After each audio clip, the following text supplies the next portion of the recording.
Hello, good morning. Hopefully we're all live and here. I'm just going to click my screen over so I can see us coming in. Hopefully a few people will be arriving soon. We're starting here. My name is Lee. We're here every Saturday at 2 p.m. It's GMT here in the UK, or British Standard Time, BST. Today we're going to be doing a charcoal drawing of a figure. Just going to adjust my headphones a little bit so I don't have to listen to myself talking my own ear. So you can see a bit of a different setup this week. I know the screen's a bit crazy in the background as it is. That's because hopefully when I click this button, this is where we'll be. So you can see me a little bit better in the bottom left hand corner.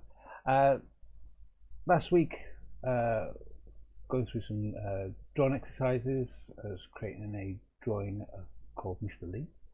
Not myself, it wasn't a self-portrait, from a really good book. And so you can watch that video if you've missed it. You can catch it up on the YouTube channel, which you can subscribe to if you like, so you can get a notification when we're going live. So good morning to new viewers. Hello. Do say hello when you come into the chat room, just so I know who's there. As you can see up on the drawing board, we have a picture of Nihal. He's a Radio 5 live DJ, and it was great because he was on the Sky Portrait Artist of the Week, which is broadcast on Facebook on the Sky TV page every 10 o'clock every Sunday morning, so hopefully for the next few weeks.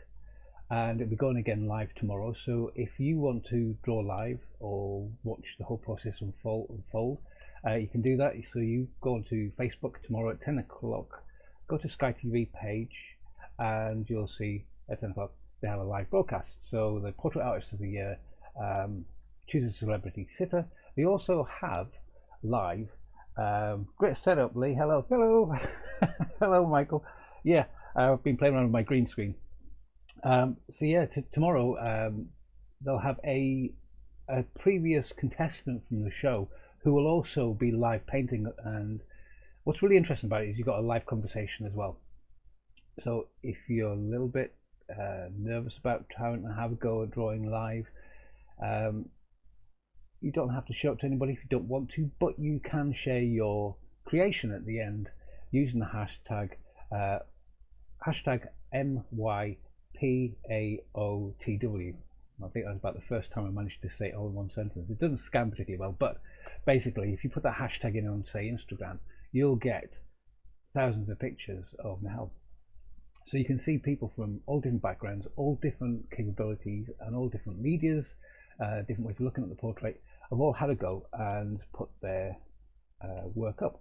So I can give you a little bit of a time lapse of what I did from start, because creation was just over 4 hours from start to finish. It's only about a minute long, so I can pop that up to you. I will be going quiet during that point because it's just the video, so I'll pop that up and have a slip of coffee. Allow you to get set up and get ready for today. We'll be here for about a couple of hours.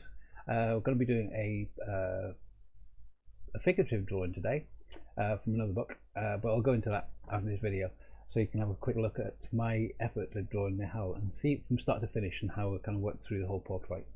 Enjoy.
So, a little bit slow getting back there. What I was doing was sharing the broadcast on Facebook, and so I know sometimes people can't get onto YouTube and things like that because of broadcasting things or wherever they are, and they like to go to using Facebook. So I always copy and share this to Facebook every Saturday when I go live. So I was just kind of doing that as the video was playing. So I hope you enjoyed it. If you've got any questions about the process or what we go through today, or you might have something specific going through yourself, let me know.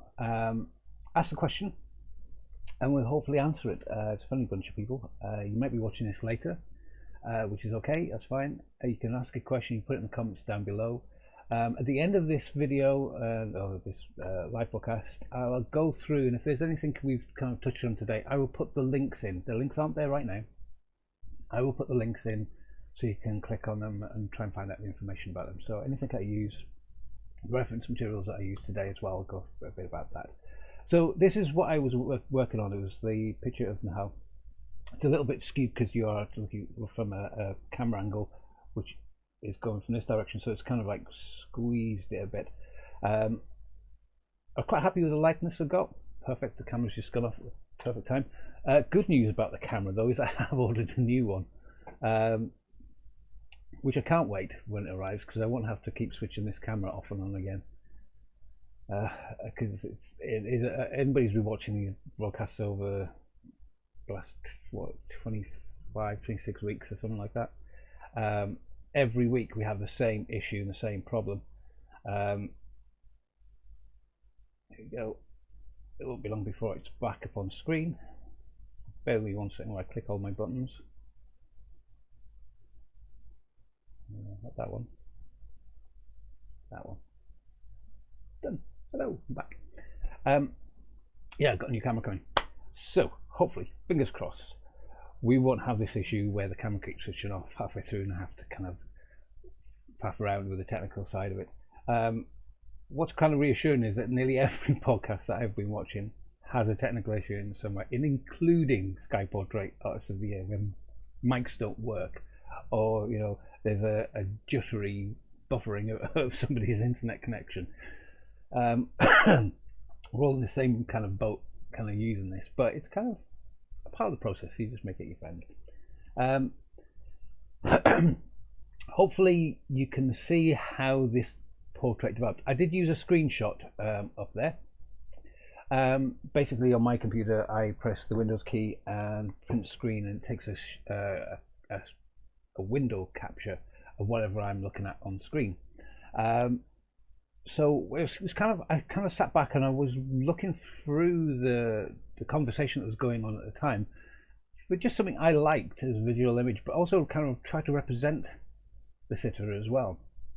And there were some brilliant parts where he was talking about, I think he was talking about the Prodigy and how at one gig doing this set, and he was using his hands to kind of gesture, because he could visualize it in his head. You could see him remembering the images that he was looking at, and I thought that would be a great one to get.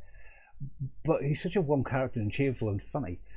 I wanted to catch his natural smile. Now, normally you don't do smiles in portraiture because they're showing the teeth and all the rest of it. But I just did think there was something quite natural about him that I wanted to capture in this portrait. When you're looking at a portrait and something you want to capture, you have to kind of rely on yourself, what are your own tastes, and you're not necessarily producing a portrait that is going to please everybody. It has to be a balance of capturing what the sitter would require, or the scenario that requires. So in this case we also had to do a portrait of Hal because it was for Sky Portrait Artist of the Year. But you also have to answer your own likes and preferences as well, and that's subjective. But you can be honest about the type of things that you really like and things that you want to try and capture, so you can take that time. So even if you're going to do this tomorrow, you can watch through the whole video and just capture the screen capture of an image that you like of the sitter and have a go at that. Print it off, pop it on a page beside your image that you're going to create. I've got my own vertical on the board, and you can work on that. Take your time over it. You've got until I think the following Friday to put it up and put it up on Instagram and share it with the hashtag. And it's a really nice kind of friendly atmosphere as well. Everybody's kind of sharing the same sort of thing. So um, have a go. It doesn't matter if it doesn't work or you don't think you're very good or you worry about time constraints. You don't have to do it in 4 hours. I just quite like the challenge because it kind of makes me focus and just concentrate on the picture, and I kind of zone out to everything else and I just work on the picture. I'm tempted to go back and tweak and twiddle little things occasionally, but what I'm really interested in is if I am tweaking and twiddling things later, is I'm still going through the same processes you're going through constantly, where I'm still training my eye to try and understand why I maybe didn't see certain things. You know, if I've got a shoulder that's not big enough or too small, you know, what was it I wasn't looking at? It's just to make me more aware, so when I go back and I redo another portrait, I've got that kind of fresh in my mind to be aware of, that I might skew my vision as I'm doing the drawing, so I have to kind of refresh my own eyes as I'm drawing it to adjust the picture. And you can see from the start of the time-lapse video to the end of the time-lapse video how much adjustment was made. I got sort of basic proportions, I got the basic attitude of the head and the angle of the head, where he was looking, you know, toning things out and then refining and then playing around with the form, the shape of the face. All of those things ended up in this portrait. It didn't start out like that, and if you notice through the time-lapse, it kind of bounces around all over the place. You constantly see my hand readjusting everything all over the place. And, you know, if I move something here, it has an effect on something over here, and I have to keep moving it around. That's okay. That's part of the process. And I hear a lot of that frustration when people are drawing. That, God, I've done this now, and I'm happy with it, and I don't want to move that because that means that has to move. If it needs to move because the portrait needs it, you need to move it. And it's not a frustration that you got it wrong. It's just that you allow yourself to move things around, so your drawing stays flexible all the way through until it's finished. Obviously, as you do more of it as you go on, you have to do less adjustments, and the adjustments are not so drastic. It might be really, really subtle. So you might have the placement of the eye in the right place. Just make small adjustments to make the shadows work, or to give you the form, a sense of form of the shape of the face, and things like that. So today we're going to work on a picture called The Soldier. I'm going to make this pop up. I'll make now, if I can grab his picture, that one. I'll make that one disappear. I'm scary from my face, my scary beard's in the way, and I will bring back a picture of this one. This is called A Soldier, and it's a figurative element rather than just the face. But there's an awful lot you could say that it could quite well easily be a portrait as well. I'm going to work in charcoal today. This is I think it's a mix of media of charcoal and sepia on a toned background. It's by a lady called Juliette Aristidies, and I'm taking it from a book today that she wrote. And the book is this one, which I can pop just over Niall's face here. It's called the Classical Lessons in Classical Drawing. Now it comes with a CD in the back of it as well, and she draws a pair of boots, and she goes through the process of drawing the boots. It's a fantastic book. It's got lots of great techniques in there as well, and things that you need to kind of look at as you're drawing. Things about like perspective and contoured lines and quality of lines. There's some lovely images in there. And I was flicking through the book again today, and I saw this one. It's a charcoal and sepia pencil on paper. I thought, yeah, no, I'm going to have a go at recreating this image again. I want to highlight the book. So there's the book, the real life book. I have actually got it. You might just get the screen. There we go. It's a real life book, and so I'm not just copying it off the internet. I'll put a link up to this in the show notes after. So if you want to go and check that out, you can. Just to say a little side note about that, I use an affiliate program with Amazon, but you don't have to buy it from Amazon if you don't want to. You can go and try and source it out from elsewhere. It's an easy link to it to get it. But she's written quite a few books, and for explanation of drawing principles, I think it's a great resource. I think she explains things really clearly. It's not too highbrow where you get lost in the minutiae of details and information. It's a really good exercise book. It's such a beautiful image. I thought we'd like to try and have a go at recreating that today. So this is what we're going to work on. So I'm going to just click this the book down, so it'll give you a few seconds if you want to write the information down on that, but as I say, we'll put a link up in the show notes after. So get rid of that one and go back to a big screen here. That's good. So yeah, I'm going to get rid of that now. I'm going to quickly pop that over there. Change my paper over as well. I've got all my drawing materials down here in front of me ready to go. A bit of a tidy around in the studio, but it is incredibly small space today. I'm going to be working on a smooth surface cartridge heavyweight paper. It's 220 grams, and you can see the size of it is A2, which you might think, oh god, that's huge. It's about 4 times the size of an A4 piece of paper, basically. It's a heavyweight paper, which means I can do a lot of it on the surface of it. So you get the heavyweight here. It's a smooth grain, so if there's any textural elements I want to build into this, I can. I always find, as I said before in many of the videos, that if I'm using a textured paper, it can be quite hard to get a smooth surface, a smooth illusion of a surface on it. But there's something wonderful about textured paper as well for certain elements. You have to kind of try these things out for yourself to see what fits and works and things. It's beautifully expressive. There's some beautiful gestural lines in there, some scribbly lines in there, some beautifully rendered areas in the image, and I think it will work interestingly on this paper.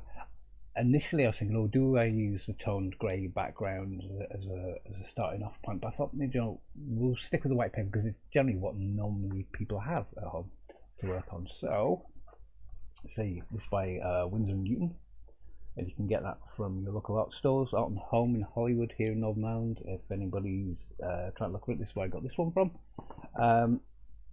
But you can get it on the internet as well if you're not watching from Northern Ireland. So one thing I want to say to you is check your surface.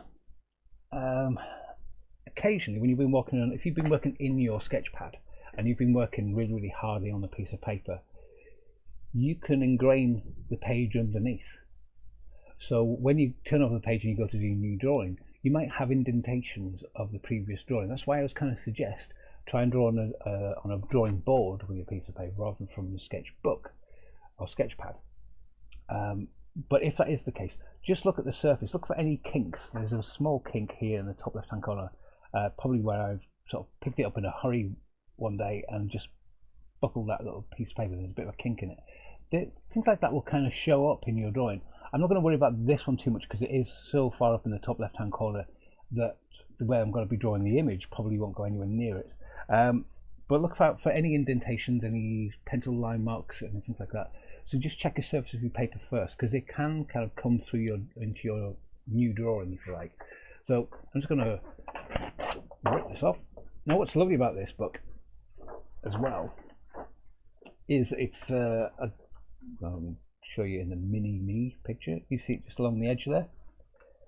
This is a gummed edge rather than the spiral bound one. Often with the spiral bound one you go to rip it off and it kind of rips part of your drawing as well. With the gummed, it's really easy to kind of take a sheet off at a time.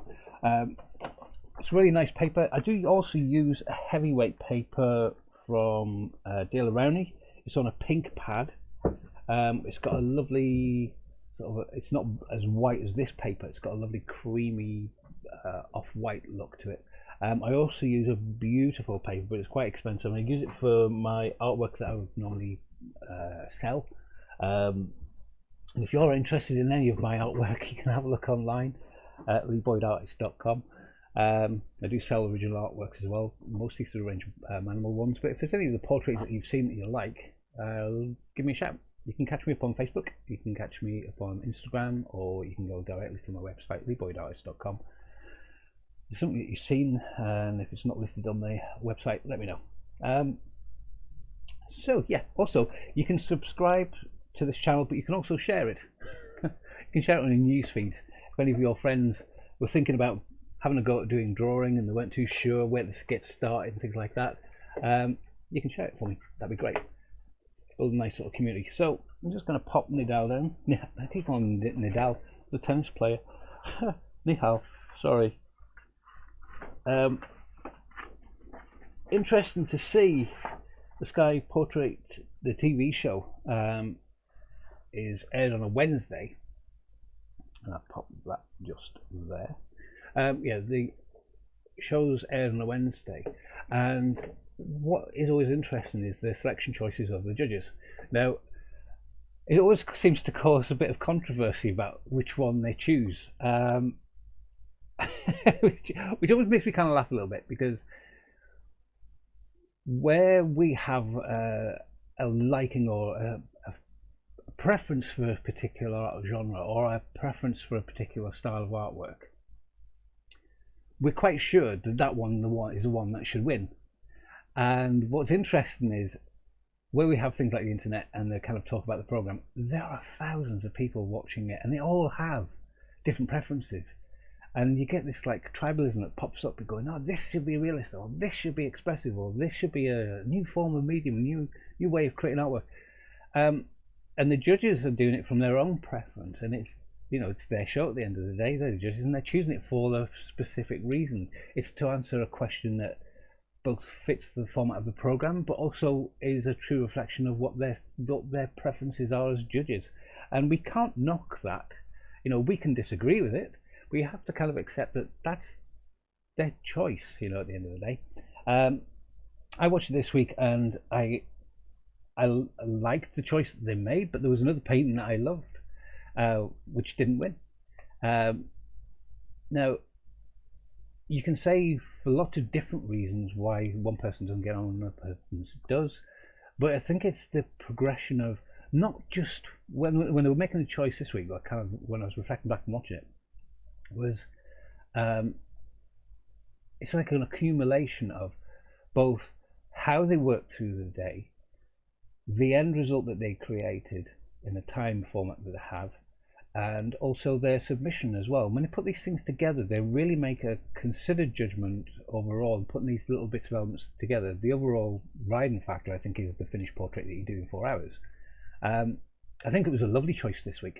I am not criticising the winner at all. But it's like I was saying, everybody has a different preference. So it's kind of using that selectivity. When you kind of watch a program like that, you need to kind of take hold of what's in your head and put it into your artwork, what the preferences are that you admire most or like to assimilate to, or you know, that's the direction that you like your artwork to go in.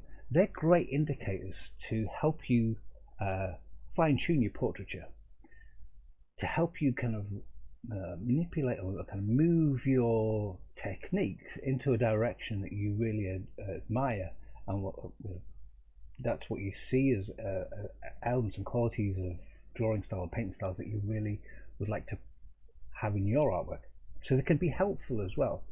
But always stay open. That's my biggest thing, because there's lots of qualities in sort of expressive kind of more gestural mark making that some artists do that are very much prevalent in this drawing. Now, this comes from a book that is called Lessons in Classical Drawing by Juliette Aristidies. This is one of her drawings called Soldier, and there's some beautiful gestural marks in this. And this is something that I was looking at and thought, the simplicity in some of the marks is deceptive, because they look simple, and you've got to try to do them, and you go, oh, that's harder. I thought also, you're kind of recreating somebody's expressive mark, which is that, and you're having to consider it, especially when we're doing a copy from it, is about the placement of it, so it kind of slows you down a little bit. Looks nice and smooth paper. Some of the ones I've worked on are quite heavy and dimpled and quite gritty experience, depends on largely on the subject. Yeah, it is all about, you kind of having to think forward ahead of time. You know, what qualities does my artwork actually need before you've actually created it? You know, you're going down that route of trying to investigate a little bit further about the overall effect of your artwork before having done it. You have to consider some of these things, and it's about trial and error. It's about playing around with the different mediums and different papers and things like that. You'll find that smooth paper works amazingly well for some things, and in other things it's a little bit too slick and you need some grit and grain. I did a painting of Annie Mac the first week of the Sky Portrait Artist of the Year on Sunday, and I used a board to paint on, and it's incredibly slick, and it was an interesting process to paint on, but I like a kind of resistance from the substrate that you work on. It's not to say the boards are bad, it's just that my preference is I wish I had something that had a little bit of grain or tooth to it, but the image was incredibly smooth, and I thought, well, maybe the smoothness of that board would work really well, but the qualities of it when I'm painting just didn't. I didn't feel like it gave me the same sort of thing. But so you don't always get it right, you know, but they inform you as to what works and what doesn't work for you. Hopefully that helps. So we're going to do the drawing today. I'm going to work in, as I say, in charcoal. I've got lots of bits and pieces mixed up here already. I have a little drawing tool to start off with. Pastel and charcoal work really well, and Michael sent me a little message earlier on this week about making something really, really dark, and a message about pan pastels and mixing it with compressed charcoal. I'm going to go to the pan pastel today. So this is where we are. There we are. Pan pastel. It comes in these little kind of what look like makeup tubs, like that. And you can. What's great about them is you can stack them on top of one another, so you can get lots of different colours. That's brand new at the top. So they can be a little bit expensive, but they go a long way, and they're great to kind of play around with. You can also use, for what I'm going to do here, a charcoal dust. So basically, when I shave pencils down, you can also get this from Natrum. It's very refined. It's just charcoal that's been ground up. It's sieved, so incredibly fine. It doesn't adhere to the surface of your paper very well, so initial parts and blocking the areas in, it's great for doing that, and you can build up your depths upon that. What I'm going to draw with is a little tool that I think you can get from Art & Home as well, but you can also get these online. They're like a soft palette knife, it's just a palette knife with a little tiny soft covers. I thought I had another. You can buy them just in their packs themselves, and I like the consistency of the makeup brushes, makeup pads that you can get, which are great to draw with as well. And they come with these, there's different shapes you can get. I quite like the triangular one because it gives me the flexibility of doing something that's quite pointed, detailed, and also gives me a flatter surface area which to kind of spread large areas around. So what I'm going to do today is just dip this into the pan pastel, but quickly sketch out the proportions and format of this figure. So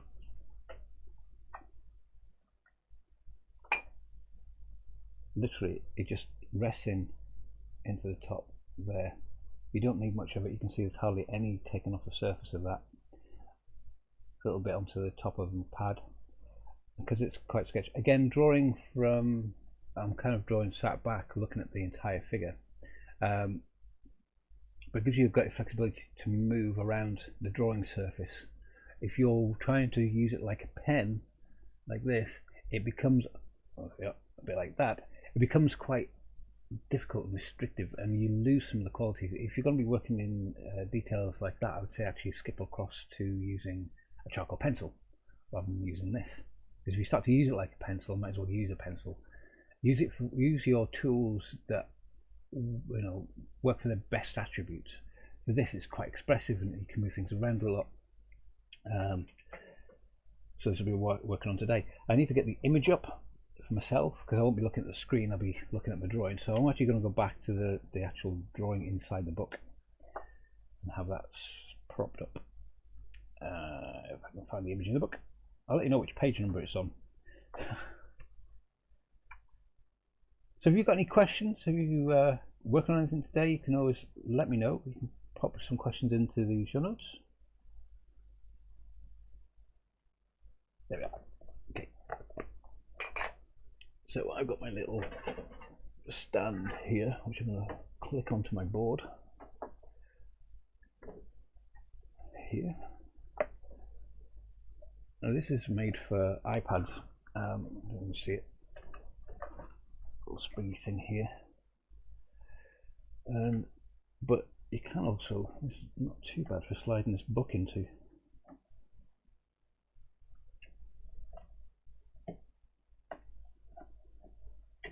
Let's have a look. So we can do this. Maybe I can't do it.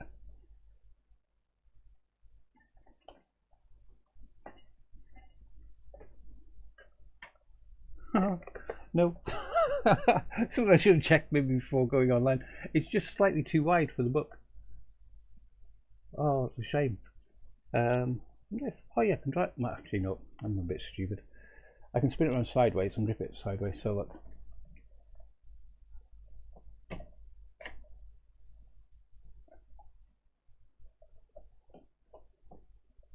That works.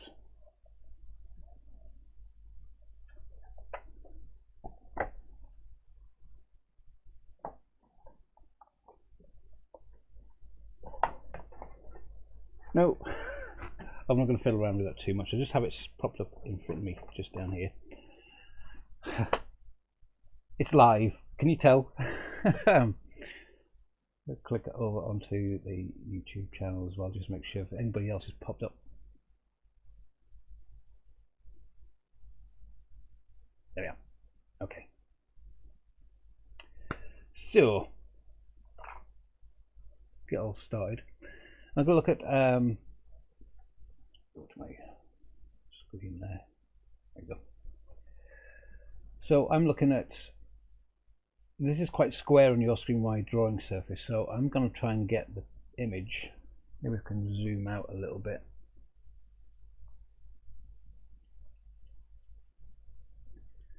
Now I've got my paper set up straight, but on your screen it looks like it's kinked to one side. You can tell by the angle here on your page. Always try and get your paper straight. Mine is, but it doesn't look like it is on the screen. It's because the camera's looking at it from an angle, so probably it doesn't confuse you too much when you're looking at this. I like the space above his head. I'm actually going to give a bit of space to it. So I think I can come out a little bit further on that camera angle.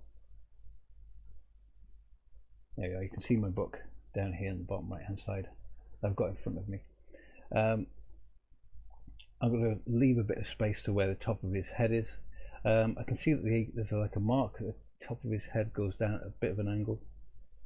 But if I put it here, there might not be enough space for his hand and arm in, so I know I need to come and bring that head in a little bit. Maybe drop it down, and it's like a little tiny mark there. It's not much, but it's enough to kind of give me a gesture about where that head is, and then it kind of comes back over that direction a little bit, and then back down in that direction a little bit. You can see me sort of ghosting before I put an image a mark down on the page. I'm ghosting my kind of mark that I'm going to make. It's a bit like a golfer taking practice swing.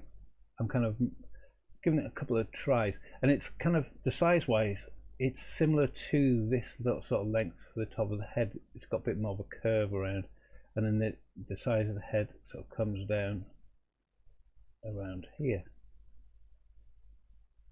and comes back around to about that point. So I can give myself a start and stop point and put those little marks in. It just helps me kind of figure things out. There's a lovely V shape where his back at the top part of his finger comes off in that direction, and then it's almost horizontal when it comes across this way. People say drawing fingers is really hard. It's not really. It's the same thing as drawing anything else. It's just the shapes. There might be a lot of shapes and lines within a small area, and that's why the perception is they're hard to draw. But if you get them into scale with the rest of your drawing, they start to have a consistency to them, and they start to appear like fingers. But you're not sort of drawing sausages.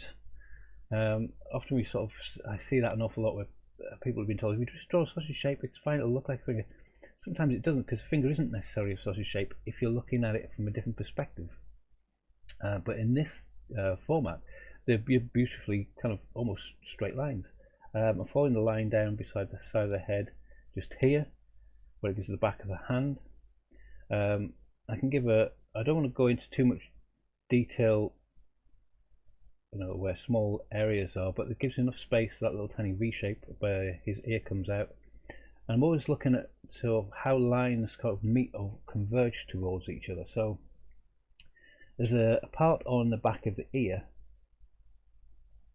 just here on my picture, where if you continue the line right up, it actually meets this part of his head. So I know that that line needs to come out to about there, and then it goes almost vertically straight down.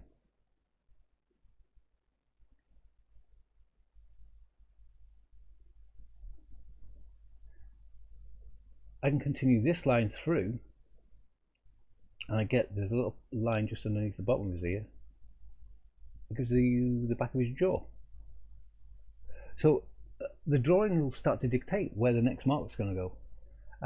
Often people go, oh, where do I start? Make a mark at the top. Switch this camera back on again.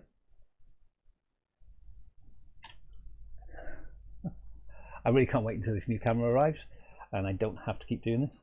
There we are.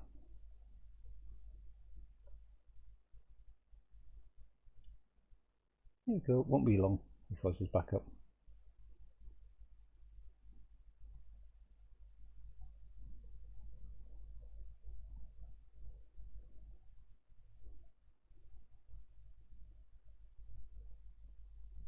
There's too many clicks, I know.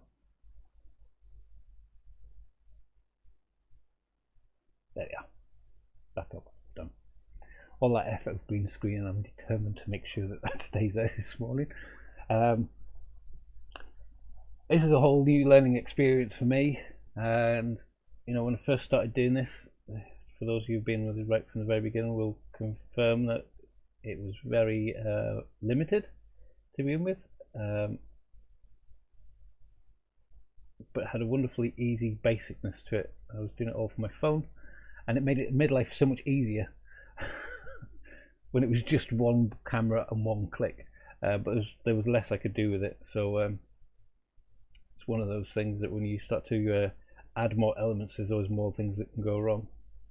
I'm now looking at where his bottom of his jaw is, and I'm looking at the length of his face and his head. But I'm also wondering where to put this mark. I'll also use this reference point as well from the bottom of the ear. From where the bottom of his ear comes in, it kind of kinks out a little bit and then goes off in this direction, which gives you the angle of his shoulder, like that. Again, I'm using just the edge of this tool, this flatter edge, rather than just the point. I can draw with that as well, but I can also use the whole base to do a larger, broader mark. So looking at line quality as well, specifically this moment, I don't want to get into refined light detail. Because I'm working in chalk in sort of a looser way, I can adjust all the marks that I'm creating until I'm happy with the proportions that I'm creating, and then refine some of the lines. So for example, this one is a bit fluffy at the minute. On the reference picture, it's got a much sharper crispness to it. That's when I can go back over and just put that mark in.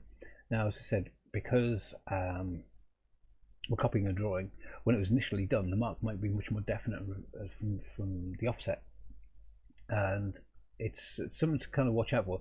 When you're trying to recreate a mark that somebody else has done from a reference, it's often much more considered than the actual mark it was initially in the very beginning. So it's kind of a balance between being free-flowing and just making gestural marks. If you're doing your own drawing, those gestural marks will turn into some of these marks that we're creating, and they'll be effortless. And that's the illusion of an effortless mark on a page. Is awfully well considered and well placed and well thought about.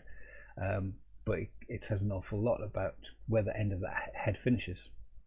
So the quality of that line is quite important, because it marries up with other lines, say down our left hand side of his body, his right hand side of the body.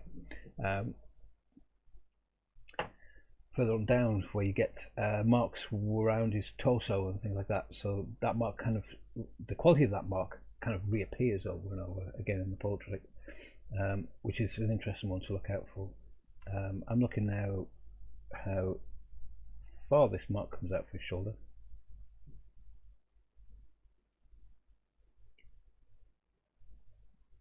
About there.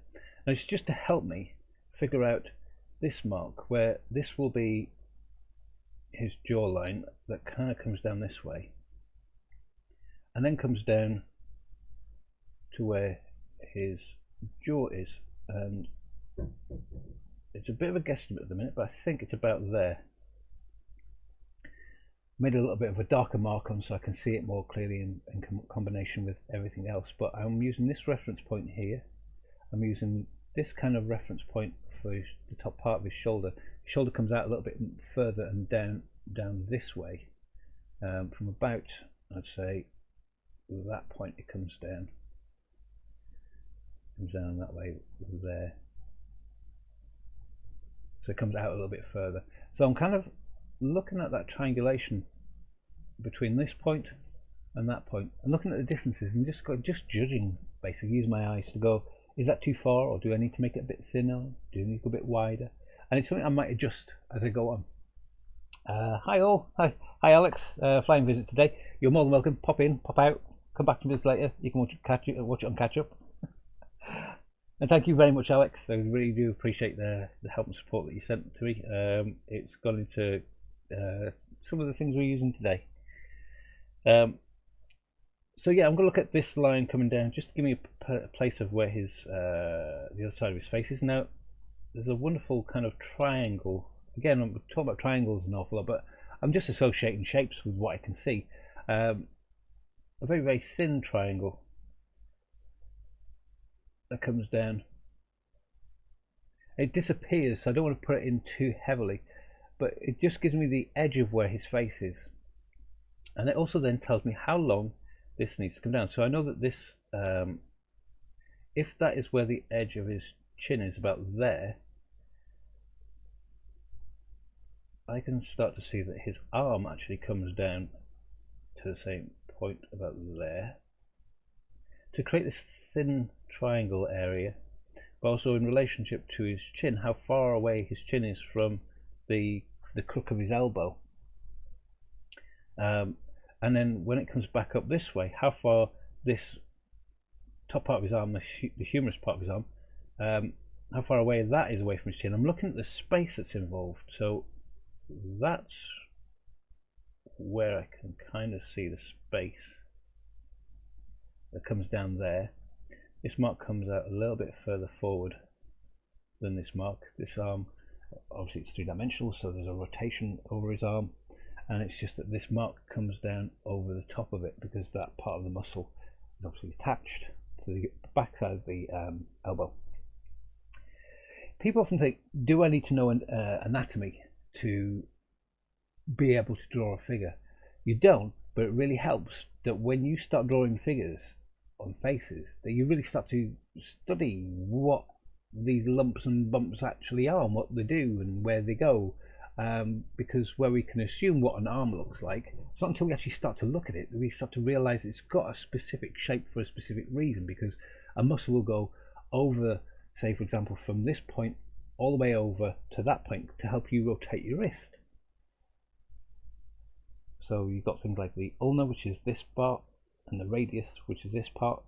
This rotates over to give that rotation, but there's a muscle that goes right away across over this part of the arm. And this is what we're kind of drawing here, where you've got this arm that is clenched up like this, and he's got his arm up, so it'll do certain things, like it'll constrict the bicep muscle and it'll elongate the triceps. That's why we've got this lovely bowing, I can't really point it on your screen there. Where are we? This way? This way. There's a bicep muscle that goes from the top of his shoulder down to his elbow, which is about there, and it bows around about there. So it's got this bowing shape, and that's because this back arm, this tricep muscle at the back of the arm, is relaxed. Any idea why the artist would have drawn heavy lines on the left of the torso or not brought darker background up to make it like they did at the shoulder? May it help create the illusion of subject leaning forward? It does, but also playing around with the shadows. You see how fluffy and dark they are because they don't want your attention to be see the quality of the line. There's a crispness to the light, and that crisp line against that lighter application gives you that crispness look because it's closer to you, it's more in focus. And where it goes around the back of the torso, it gets very fluffy where it's dark because we can't quite see it. So there's a device where they're playing around with what they want you to focus on, and as you go up around the shoulder, there's a crispness to that line that goes back from his head across to his shoulder, back down, and back down this way. And these lights are still gestural, very, very light, but very certain and defined, where as the marks on this side of his body, although they have an edge to them, they're a little bit softer and fluffier. So we're playing around with a soft edge and a sharp edge to give the sense of what's crisp and what's soft, what's in focus and what's slightly out of focus. So when things go out of focus, they're further away, like the back side of his torso on this side. What's in focus is the sharp clarity of that light striking the body. But they didn't want to put sort of a Ready Brek line. I don't know if people will be able to remember the Ready Brek adverts in the UK where every child every child in the early 80s had this orange glow if they ate Ready Brek, and kids thought this was amazing. If I eat Ready Brek in the morning, I'm going to glow. And that's the reason why they probably hassled. That's why I hassled my mum to get Ready Brek. But if that'd be too much. It'll look like it's been cut out and stuck on if that line continued in the same fashion and same contour shape all the way around. Now that's a preference thing. You might like it as a graphical image, which you might like that kind of crisp line that's lifted it off and put it onto a flatter surface because of your preference. That's fine. If you're doing it because of your preference, that's control. If you're doing it because you weren't aware of it, it'll kind of throw you out a little bit visually.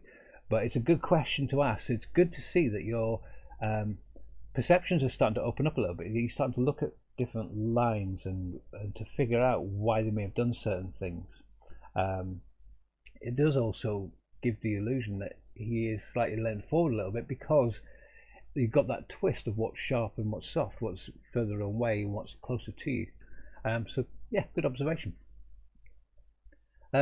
Where are we? I don't want to get too far away from doing the drawing as well. There's a slight soft line coming out from there. Oh, I think it's a little bit too high. Maybe there. Coming down this way. I'm going to move that line across to there. Maybe it's there. So it's a good point. I'm getting 3 or 4 lines doing the same thing. If some of these lines are not right, take a brush, blow them out a little bit, take a rubber, you use a putty rubber, soft putty rubber, or in this case I'm using just a plastic eraser. Let's go take that out a little bit. Just try and kind of sculpt where that line is. So this is the top part of the back of the shoulder. I'm giving myself enough space to put the shadow in, which is next to it, which gives me space to his jawline. So this might move around a little bit. I don't think I've got that particularly well placed right now. It's kind of okay. I think where it's throwing me out is that this arm is actually longer than I have it. It comes to that point there, so I'm going to put that line back in, and I'm going to move this line over a little bit.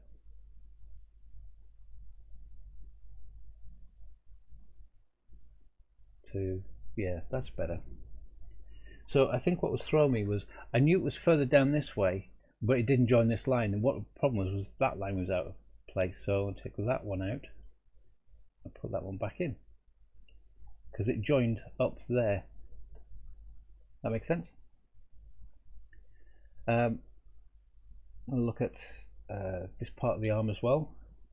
So I'm going to get width to this arm and hand. Now the width of the hand, I'm going to guesstimate it at the moment. I'm going to estimate it to be about this bit. I'm putting a softer shadow in there because it is the side of the hand as well. It's a kind of in shadow. But it just helps me figure out where some of these marks go. What I might do is just go back to placing in some of these fingers. So this one there, and then it comes back down this way, and going across from there we have that finger, which is actually, I think, the little finger. We can't see all of the fingers, and let's say the thumb is on the other side, which you can't even approach to see. So it's slightly off from you. You can't actually see it on your reference picture. If I move that over, yeah, it's not. I haven't actually captured that, but it's like the little finger. It just helps me figure out briefly how wide his hand should be, and therefore put in the shadow, which is about there, which comes in there a little bit and then comes down that way, comes down maybe a little bit further forward to there. It's a longer shadow.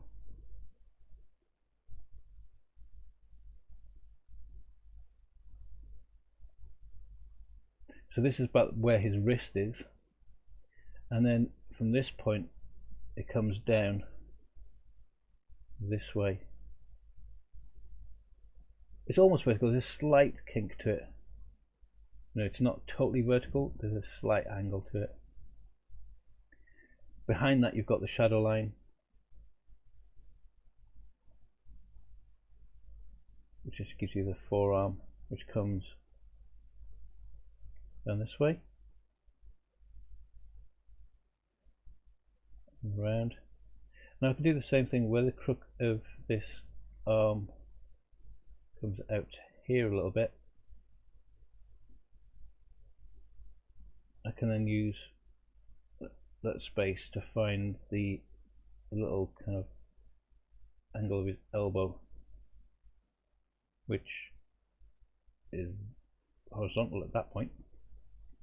I can step back and just have a look. Is that too close? Is this not far enough down? I've got a feeling maybe we need to go down just a wee tad more, which means I can bring this angle up this way. And it swings out quite a bit. There's a bow in that line to give you the softer, rounder part of the forearm. But how far that comes in is almost directly underneath his chin. So I can use that as an angle. This slight mark goes up, but I get an approximation of where his chin is, to where this mark is, to where this then goes down.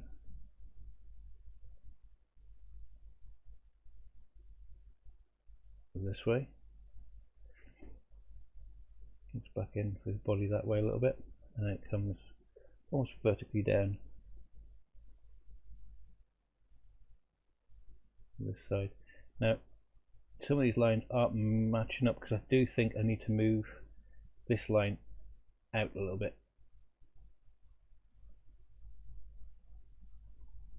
And this comes down this way and comes across, so I didn't have it quite down far enough.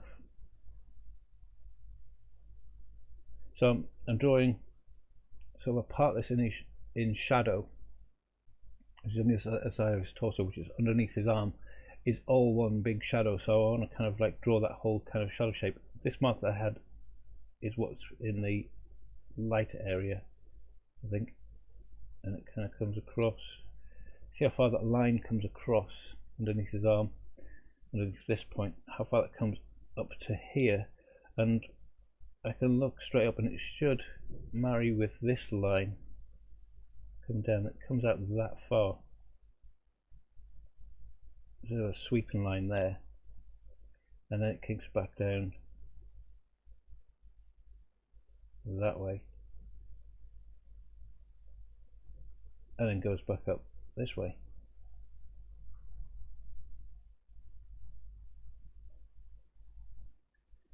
And there's a slight width to this, so there's another one that comes down that like that. All this is slightly in shadow.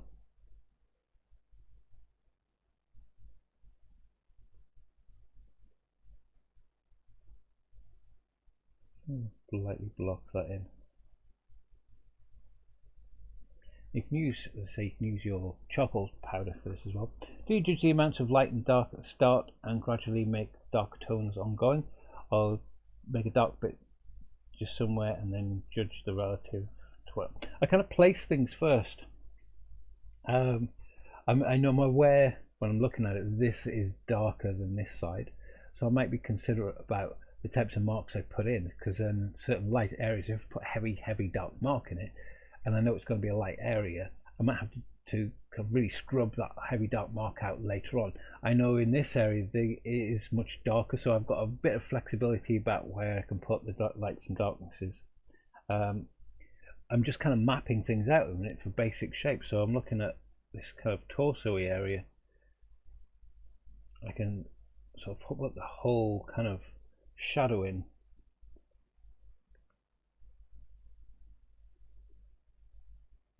And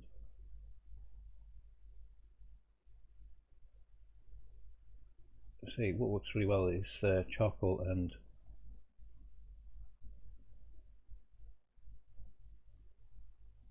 pastel. They work really well together. Now it's got to be darker than that. I just want to get the shape right. There's a shape of his hand that was up here, which gives you a similar thing where this is actually the width of his hand, and there's a shadow here on the side of his hand. You can't quite see it on your reference picture, I don't think. And then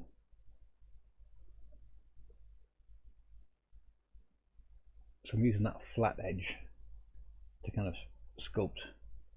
There's a much more sculptural way of drawing. I just kind of was a little bit aware that some of my drawings are very analytical and very tight looking, but although they were kind of making the marks out, and as they kind of progressed, I was getting finer and finer. That there's a balance to a very fine drawing, can be very expressive stuff. This is a very fine drawing, and the marks and the gestures of it create the illusion of a very tight, lifelike representational image. But the marks are beautifully gestural, so I wanted to show you there's a bit of a difference to them. Do you judge the amount of light to dark and start, or gradually make it darker going on? Did I answer that? I did. I answered that one. So I was just reading the same question over again. Do point these things out to me. Again, this line might be further back, and it might not be so big, because I think it comes down to give proportion to his torso. I think it might come down that way, and then it comes across. Well, again, almost horizontal. There's a slight bend in it, where its tummy is, and it goes back up.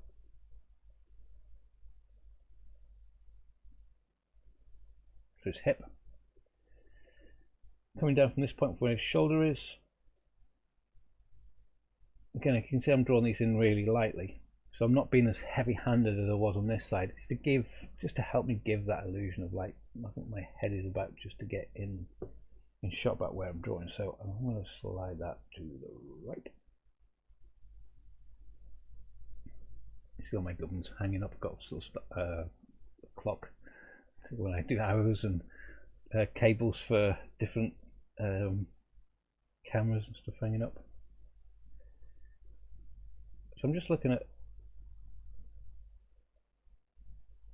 a little abbreviation. It's so light on there where that line is.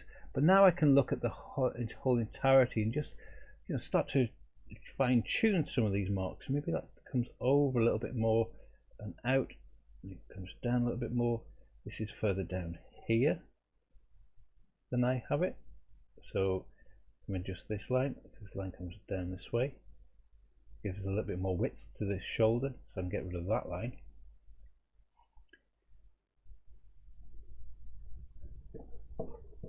Clean that rubber off.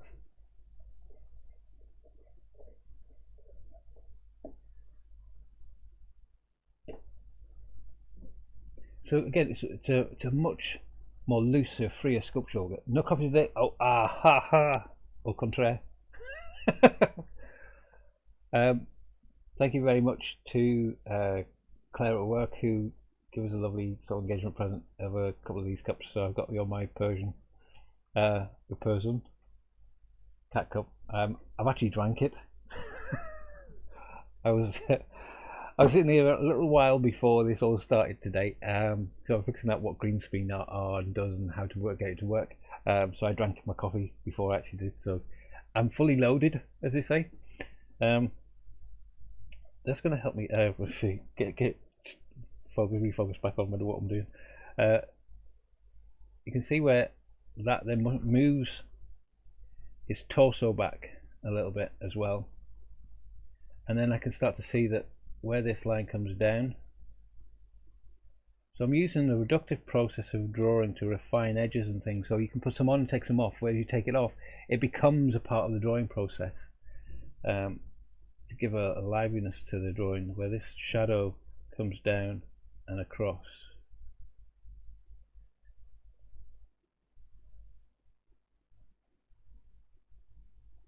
So it comes down and across.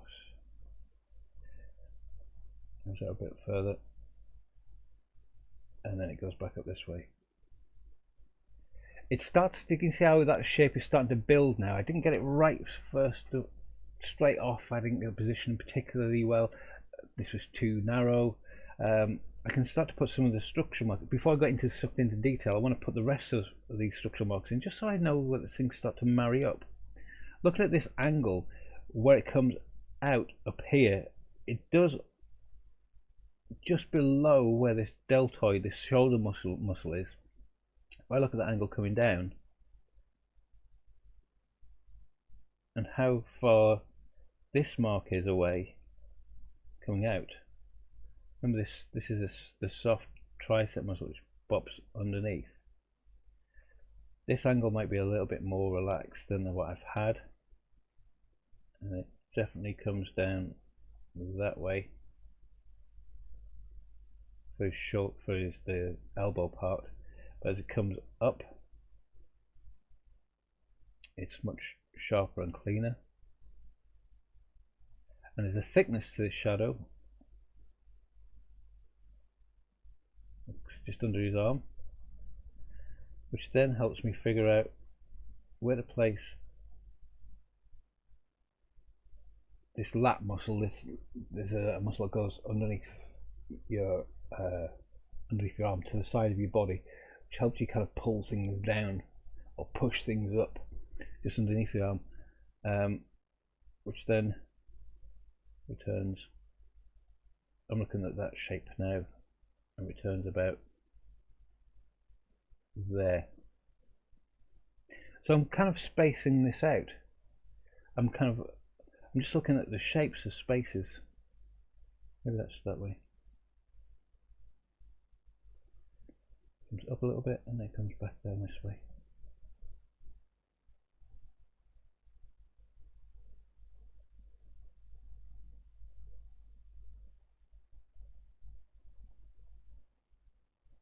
I'm dragging that right across because there's a little bit of a tone. I've got it a little bit light. It's like they show the intercostal muscles in between the ribs as well. There's like these rib effect. I can kind of see them a little bit, starting to kind of show through this, what these little shadows are that kind of pop out. And then coming down there, you've got sort of the central line of his body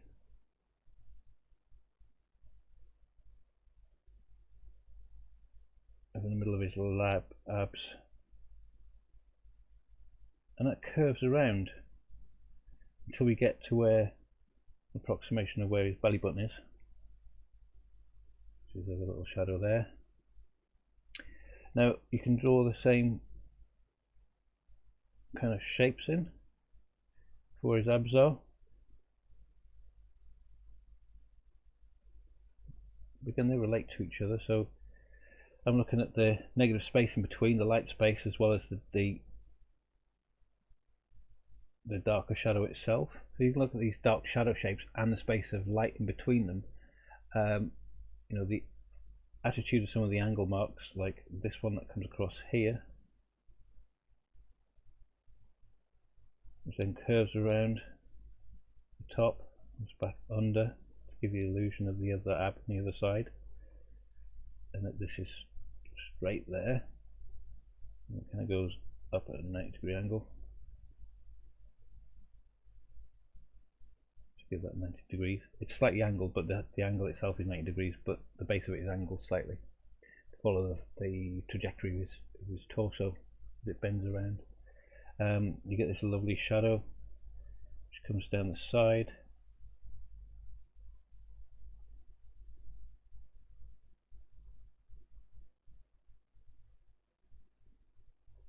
And there's a slight shadow just there. It comes down and comes all the way across to where his belly button is. Comes down again. But all of this, all of that is in shadow. So I'm starting to block in these shadow shapes. I'm going to block this one in under his chin. If we're saying that's where the bottom of his chin is, there's a wonderful, perfect timing of that camera just going off.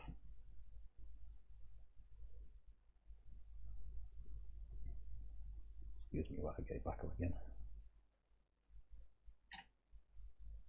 Alex, you might not know, but I am getting a new camera.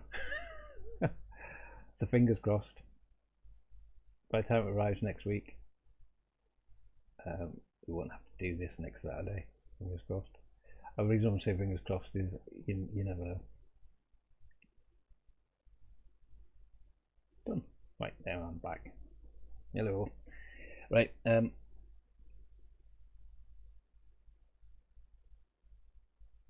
quite like where that line is, but it obviously comes down to a crisper point underneath there, which then comes down, which means I might have to refine this one.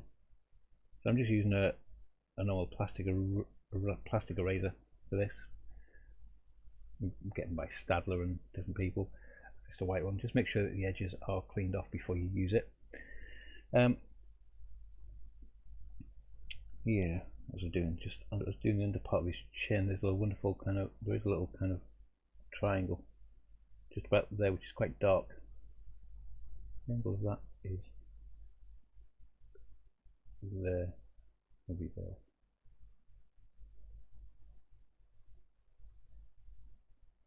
And then it goes into the rest of this triangle shape, which comes down from about there and then comes across. Now the thickness of this shadow comes across and over into this space of this triangle here under his chin. But actually I've already gone this way. I've just looked at the angle of it and it's that way, so something's not quite right there. If that's the angle of the shadow coming out, I don't think I've got it. I've got that too high. It needs to come down a little bit. So I'm going to use my rubber just to pull that bit down. The length of this shadow might be different than I have it. Then it comes across that way. Then it goes up that way. Give that shadow space.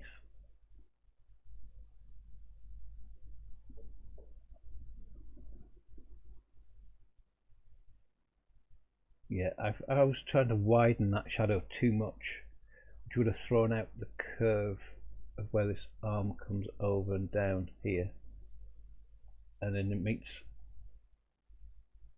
his elbow in steps there. That's all in shadow. And there's a squareness to that shadow, so there's a highlight just in the middle of this. You can see it's kind of a squarish rectangle just underneath his chin. Little squarish rectangle of light area there, and then it's a very sort of highlighted bit about there, which is going to move this arm back a little bit to about, I'd say, move this arm back a little bit to maybe there. So I can take this line and just take that back to that line. Okay.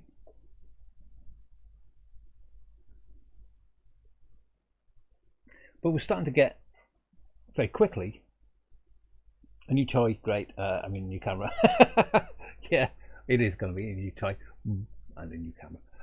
You can see playing with a green screen today. That was a new toy I got ages ago. Basically, it's an old projector screen that I got from a charity shop, and I got some green car spray paint, which cost me a couple of quid, and I sprayed it. So rather than spending a fortune on some of the stuff, I'm kind of being creative about how I can make some of the stuff and repurpose stuff from charity shops. So there's a great place called Restore that we have in Newton Ards where I live, which is a charity place that does old furniture. We brought all sorts of stuff from. We brought a new front door, which I've recently put on. So yeah, you don't necessarily have to buy brand new stuff. Sometimes you can find the old stuff. What's really nice about this is, problem with green screens is, I've seen them online. They come in these massive, which look like clothing rails that you find in shops, and then they've got massive backdrop, and you've got to clip them on, and they take up so much space. And this projector screen was brilliant because it's like a really old school projector screen, and you just pull it up, and it rolls out, clicks onto the top, you can roll it back in here. Bish bash bosh, done. I don't know if there's the right colour, maybe that's why it's a little bit kind of 1980s crispiness around the edges and things, but it doesn't seem to be too bad. There's a little bit of fuzziness going around the top back of my head there, you can see that. It's just where whatever I'm wearing reflecting the green colour is kind of disappearing into the background. If I was wearing a green t-shirt, how would it disappear as well? It might be just a floating head. Maybe that would have been good for Halloween, not too sure. I'm looking at how this line also comes out.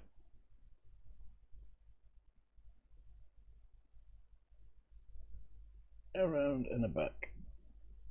Just give me that elbow. Now I'm just kind of reviewing it a little bit, just to kind of see, have I got kind of these proportions right? I might have to thin this line down a little bit here, coming out the back. Is the green screen to put artificial backgrounds on the video? Yeah.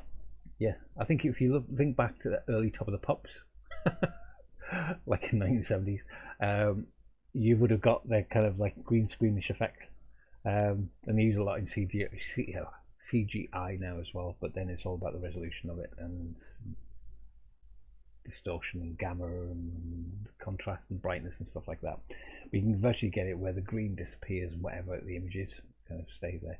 I've only just played with it this morning, and that's why it might look a bit crusty, and also the resolution of this camera.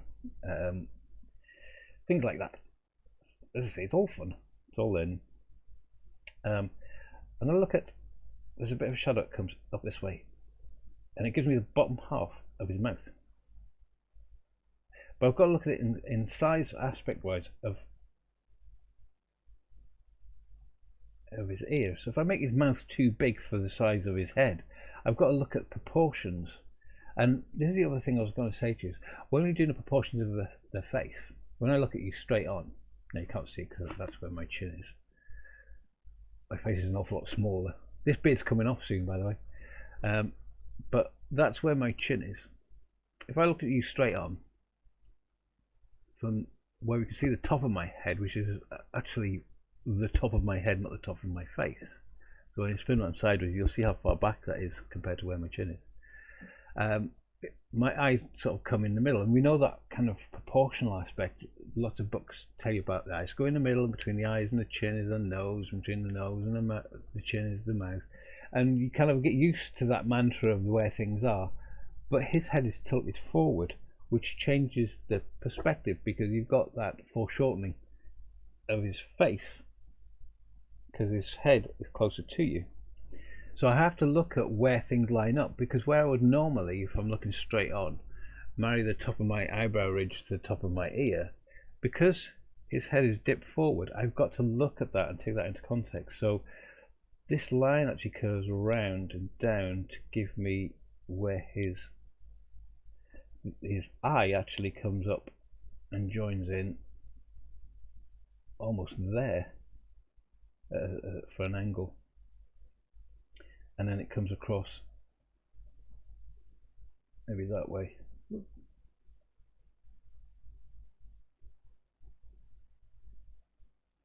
Yeah, it kind of does that. So the eyebrow ridge is almost in line. In fact, it's actually below that line. It's below that line. It's there. So that's his eyebrow ridge. For his face, because he's got his head tilted forward, and everything else has to kind of fit within that space. So I can look at that now. Look at this line, and look at that space here for his nose. All this is in shadow.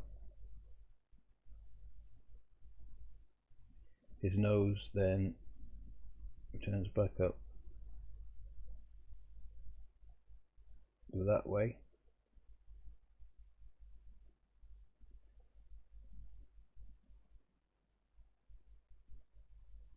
And his face is there. That's his nose.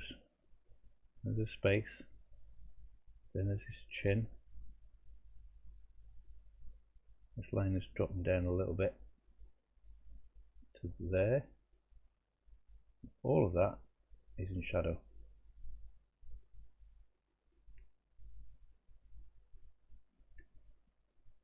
Take my rubber. This one.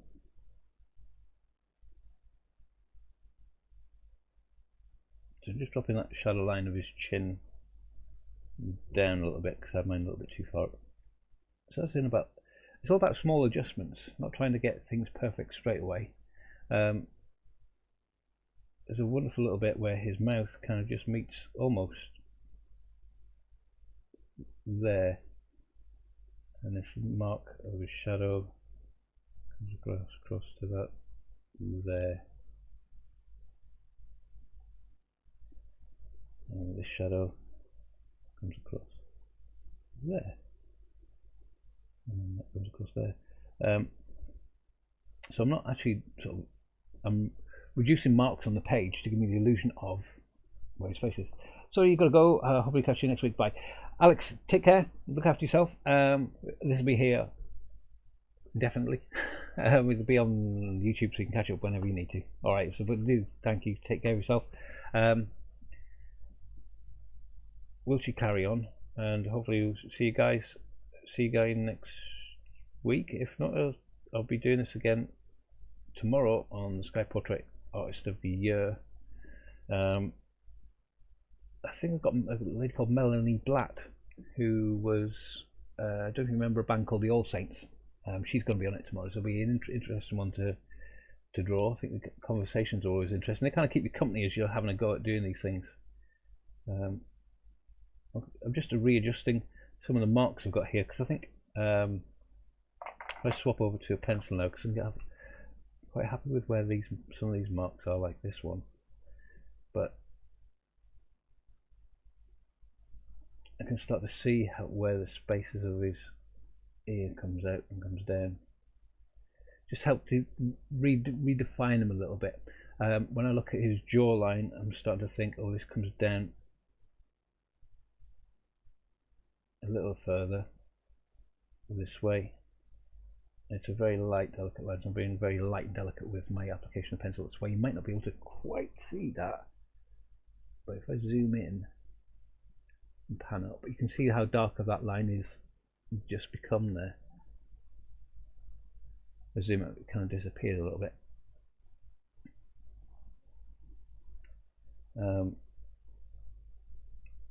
And it's going to inform a little change of his face, because I think I haven't given enough space to,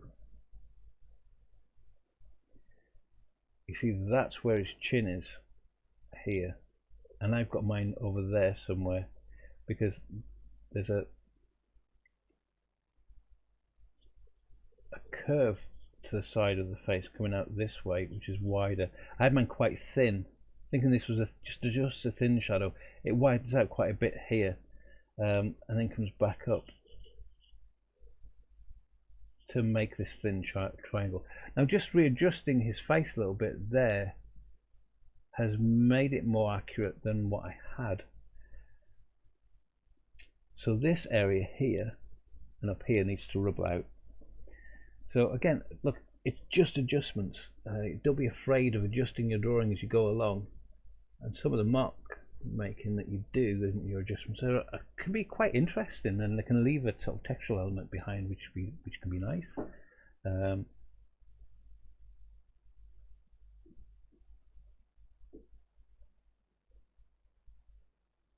You know, I don't want to get sucked into doing detail, but it helps me figure out where the ear and his neck come out. It comes out to about there, then it comes down this way, then it goes out that way. So I'm already ghosting up some of my lines.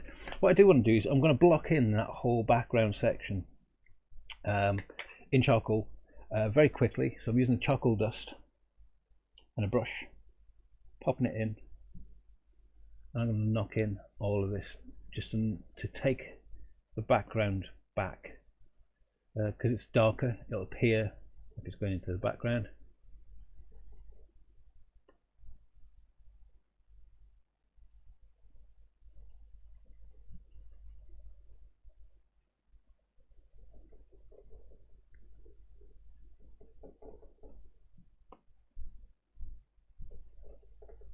And some of these marks are not going to be like the drawing. My attempt at doing Juliette Aristidies' beautiful drawing is not to assimilate perfect mark for mark. If I was doing that, I'd be much more analytical and much more considered. But in a 2-hour drawing session, I'm not aiming to do a perfect rendering of her drawing my, in my drawing, matching mark for mark. If I was doing that, I'd be really considerate about every mark that I'm putting in the background as well. I just want to knock this back, just so I can push the lightness of that body to make it appear further forward. Remember what I was saying about the kink? Can you see this bit here? Just here? That's where that kink was. Remember I was saying about the surface of your paper? So it's not going to take away too much, because I kind of knew where it was positioned from my drawing. But you do be aware of that when you're using paper from the sketchbook, that the paper is smooth and kink free and blemish free, if you want to do a very, very refined painting or drawing, because it will have an effect. So just putting in even that bit has lifted, made this side look so much lighter. It's not perfectly angled, because I'm going to put some of these marks in over the top and use my rubber to rub away from. I'm going to continue that shadow all the way around. This side of the head, there's a lot of fluff and dust that's produced from this kind of process, which kind of marks and different elements of the body and the torso as well, which is not too bad. I can use them to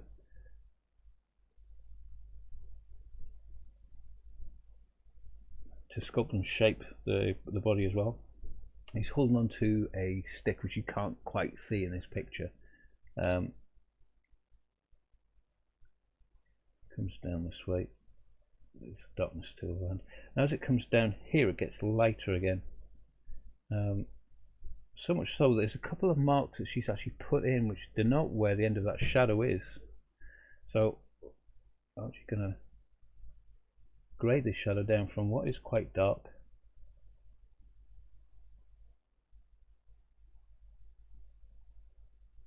to where it comes down to about there and stops.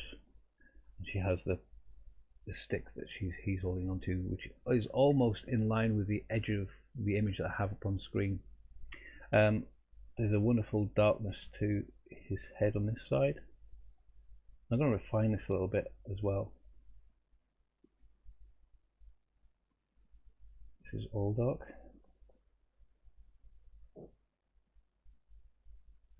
This is a really, really light application. This charcoal powder really rubs out really well. There's a roundness to his forehead.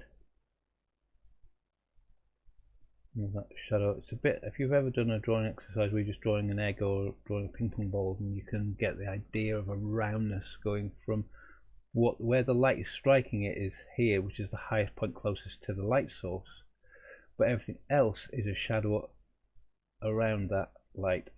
So it graduates. It doesn't go straight from light to dark. It goes over the space, over the shape. So there's a gradual turning of the light. Obviously it's turning around that way as well as that way. So you've got to think that this part over here will be slightly darker than this part here. Even though it's on the same axis, this is where the light is striking. This is all in shadow then. This whole face is in shadow. So the lightest part is just where those little speckle bits are, which I can blow away. So this is going to be the lightest part of his head. Everything else has to be then a tone darker. This is all in shadow. So there's no highlight on his arm, so now I can tone this all back down as well. Still doing it quite lightly, just using the charcoal dust that's kind of cascaded down when I did the background. Still might put a bit more on in certain places.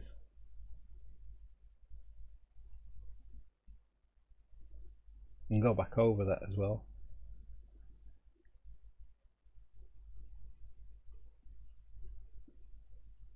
Can you still hear me okay? I've noticed that I've put my headset quite far back, so I wasn't too sure whether you'll be able to hear me or not. Hi Ethan, hello you. Oh, Mr. Scully, thank you very much. Hi Ethan. Really top-notch bloke. Thank you, Mr. Scully. That's very kind of you. Ethan's very much a top-notch bloke. That's my son Ethan, studying over in Holland. Studying hard. You can write your Christmas list, son. Send it to me. I quite like the friendly family nature of these drawing workshops. There's some marks just down here which were very loose and scratchy looking, just to donate where I think his trousers were. I think he's leaning on his rifle, that's why it's called soldier. The arm comes down here and there's like a round thing just about here which might be a helmet, and there's various marks in there, kind of give a tonality to the entirety of this picture. Some marks up there.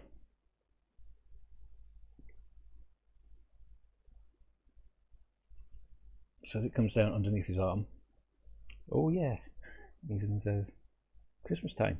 It's one of the benefits of, because Ethan's over in Holland, so one of the benefits of Amazon is you can write a Christmas list of the things that he likes, like his books that he's interested in for his course and stuff like that. Type it up, pop it up. Everybody can sort of have a look at it and find out the perfect gift. Get the things that you like and want rather than getting another pair of socks. Although you probably need socks as well. Where should I send it? You can message me. You can send it to me on Instagram. You can message me on Facebook, or yeah, wherever. Don't send it on here. Don't think the rest of the world wants to know what you want for Christmas, do they? Hello, draw mode. Cool to see you. Smiley face.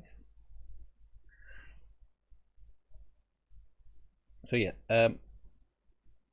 I can now sort of sculpt more of these things back in. I can go in and refine certain things as well and deepen some of these shadows down. But we're starting to get the structure of this image rather than getting into the nitty-gritty detail of what this image is. We've got the structure of it. I'm noticing by looking at this how when you come down here and come down this way,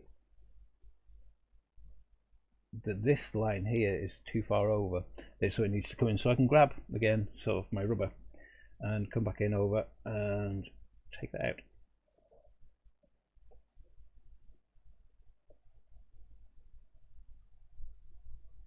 To give a much more sculptural element to his body. Then that has an effect on this coming up here. You see that? And this shadow that I've had stopping here needs to come down a little bit more, which comes out this way and then back across that way. It's funny looking at both my image here and the screen, I can see things slightly differently. So people often talk about how do you refresh your eyes. You get a bit blind to the drawing that you're doing, you can't quite see it properly, you can turn it upside down, you can take a photograph of it. Sometimes working in this format where I've got a live action view of what I'm doing, I can kind of look at it out of context from the page I'm drawing, and it's like drawing in a mirror. People actually use that as well. They actually have a mirror and will turn around and look at their drawing and draw like that as well, just to readjust certain things, just so they can see their image sort of out of context, see the marks for what they are. You're going to browse some more books and send it over later. Cool, no worries. I ruined our table cover using pastel and dust. I ended up looking like a charcoal miner too. All part of the fun. Are you going to stay with 2 p.m. or move it back to 11 as classes are cancelled? I think I'm going to stick to the 2 p.m. So for those who didn't know, I have a live drawing class here in real life on the Saturday mornings, and they just started. That's why it was moved back to 2 p.m. Sadly, because we suddenly had another lockdown and all the classes were cancelled again. But because I'd said we're going to move this to 2 p.m, I then couldn't move it back to 11. It's too much of a faff. So now they are at 2 o'clock. I will keep it at 2 o'clock. So yeah, one of those things, because hopefully, fingers crossed, the classes start up again soon, or have some sort of format. They were talking about possibly running online classes as well, having a Zoom room where we can literally physically see each other on people's webcams and stuff. I don't know if they're gonna definitely do it, but they were talking about it, which means if they're gonna facilitate that, I would have that at 11 o'clock and do this at 2 o'clock afterwards. So yeah, see. So brilliant, son. Yep, get that list sent over to us, because Santa has to get it all packed up and parcelled. I'm now looking at that shadow coming out of his arm, and it's actually a lot longer than I originally thought it was. It comes down across here a little bit more as well to give a much better curve to that shape. You know, this starts to elongate that arm. It was too wide down here at the beginning, and I've moved it back, which gives a nice kind of curvy flow, kink to that bit. His torso comes in as well. This is all in shadow. There's a part that comes out and under, and so you can see me. I'm actually looking at the screen drawing this, like I was talking about. You can have a mirror and draw on your drawing as well. It makes you concentrate on the spaces and the shapes rather than thinking, oh, a torso, oh, an arm, oh, an elbow, a finger. How do I draw a finger? You start panicking about things. We can't actually draw or render the actual thing itself that we are actually drawing. I'm going to flip back to charcoal pencil. This is by General's Pencil Company. This is a Primo from General's Pencil Company. The dust as well, Michael. Yeah, make sure you put paper down. I hope you didn't get into trouble too much, or you have to buy a new tablecloth. You can wash them, but charcoal dust is a bit messy. It is a bit messy. On my drawing table here, it's all the dust sort of cascades down. If you start picking it up and grinding it in, it's hard to get it out, because it's very fine stuff. So yeah, sorry about that if you got into trouble. There's something to look out for. I'm just looking at this shadow shape. It's very light and refined, but I want to get the idea of this arm turning around a little bit more like there's consistency to the shadow shapes. I'm going to put an even mark all the way through.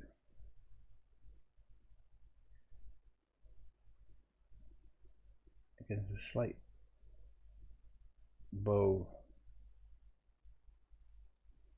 like a bow and flex of this top muscle, because it's contorted because he's got his arm up holding on to the top of a rifle. So the picture is called Soldier by Juliette Aristidies, and it's from the book. I'll show you just for the case you might have just joined in and scribble forwards. This is the book that we're talking about. It's called Lessons in Classical Drawing by Juliette Aristidies. There's a fantastic DVD inside which you can watch as a demonstration. But it's a brilliant book for taking people through the basics, and explains it. I don't want to say basically, because they are the basics of drawing, but the fundamentals, the sort of the cornerstones of drawing for you to express your style onto, if you like. So a great book to have a look at. Yeah, so that's that one. So I'll just make that disappear again.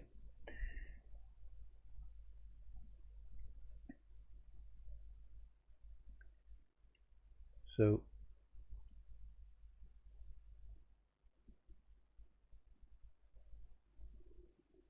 again, the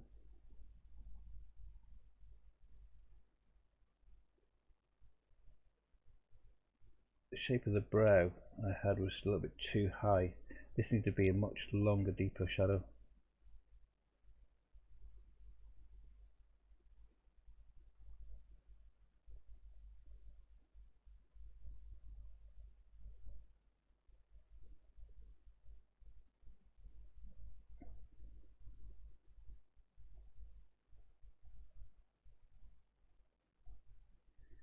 Now I'm just giving it a sort of a uniform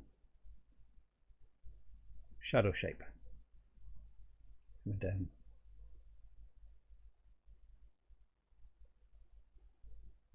Hopefully you can see that. And that comes down your nose. It's about there. Comes back in.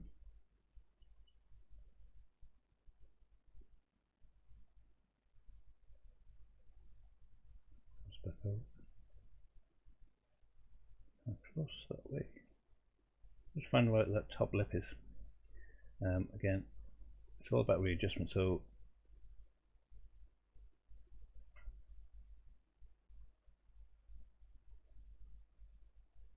that's where his nose is. Before I had it up here, and so you can see how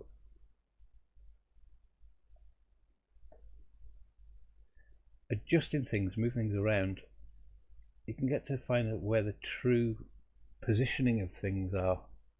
So I'm going to take away this line here. I'll brush that back in as a shadow. Turn it down so it's not quite so white because it's sticking it.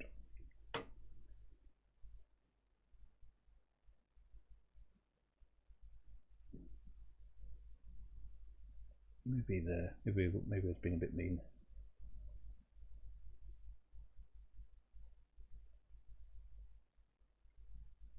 With my mark making there. Yeah. And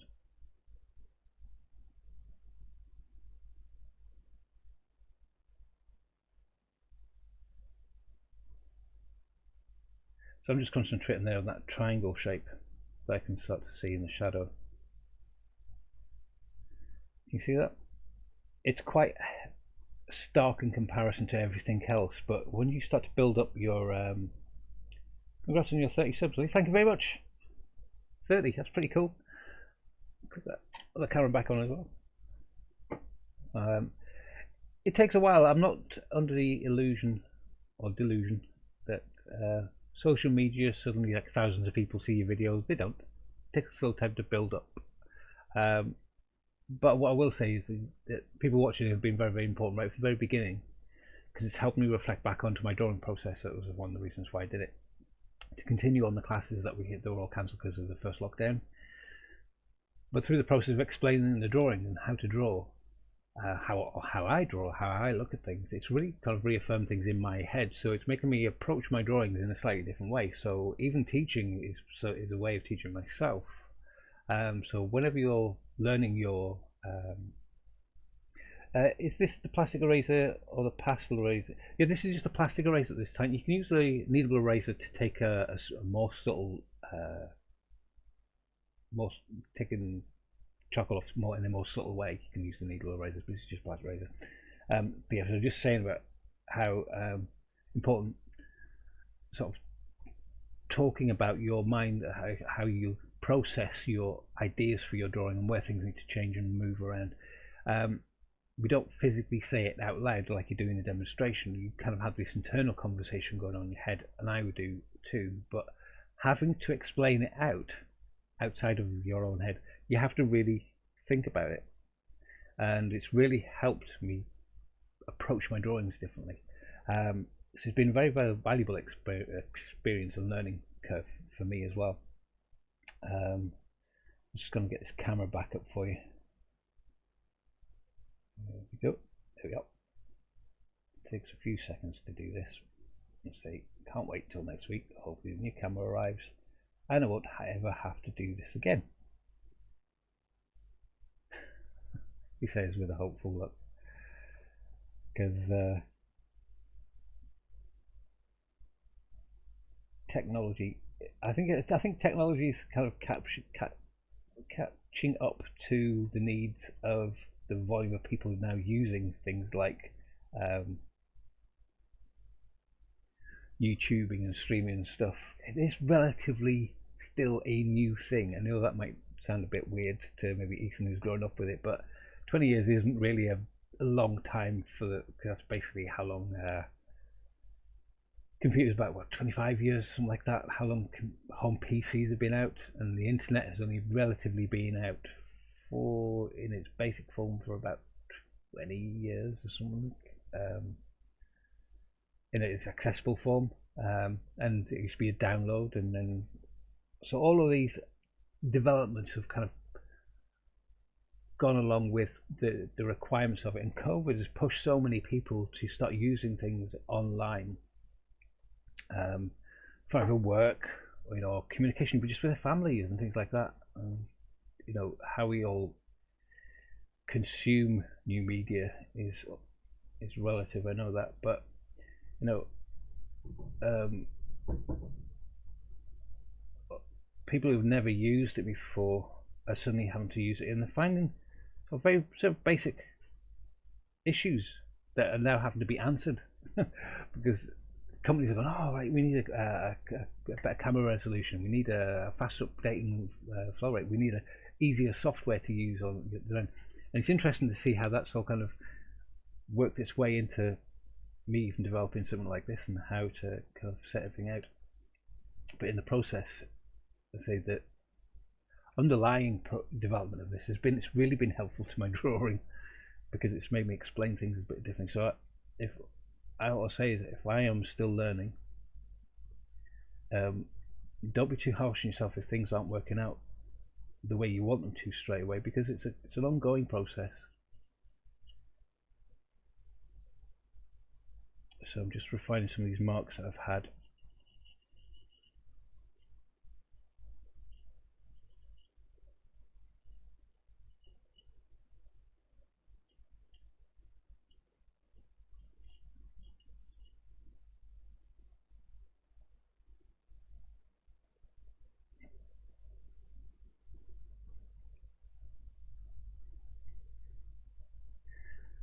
So there's a couple of marks I've just put in, kind of mirror the marks that we've had on the drawing there. They're not exact. I'm not trying to copy mark for mark and the perfectness of the marks, but certainly for the positioning of them. So marks like that one at the back of the head. The shadow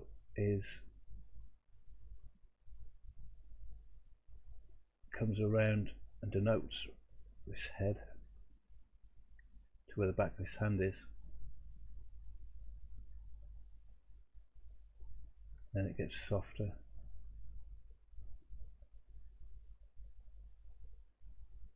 So this is quite a sculptural way of drawing.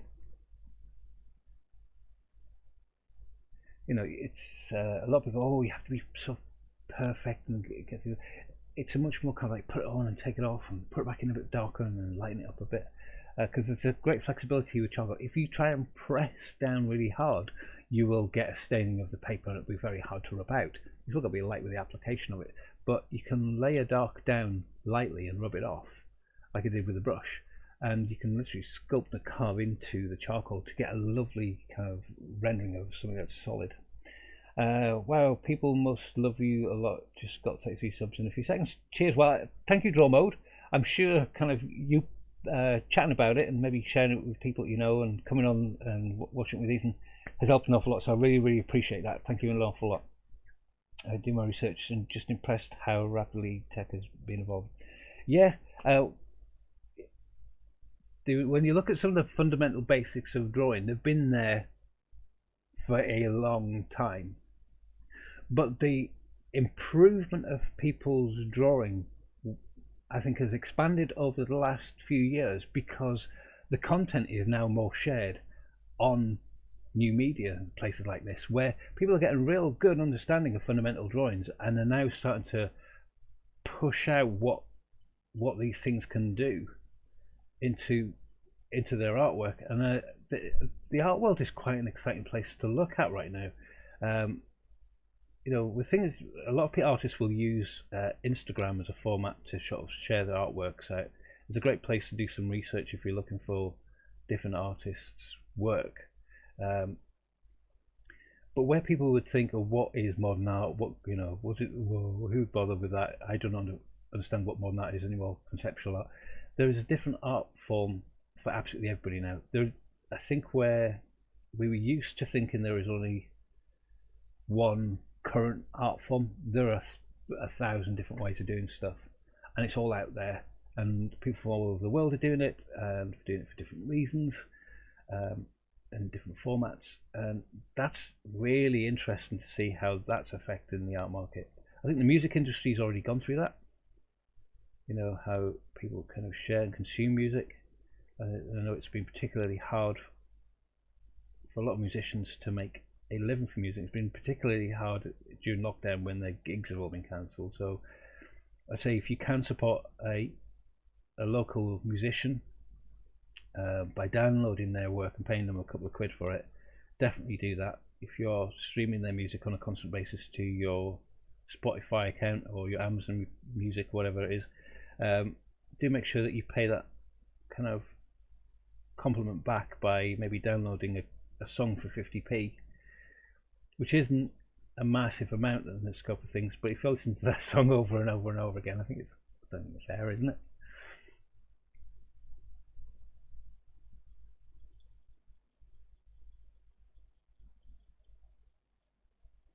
So those small 50p's from lots and lots of people can make a huge difference to a musician being able to continue making music and having to sort of not and get leave their career behind and do something else, which would be an absolute travesty. But I'm just kind of playing around with this shadow still, where this elbow is. There's a much stronger mark here.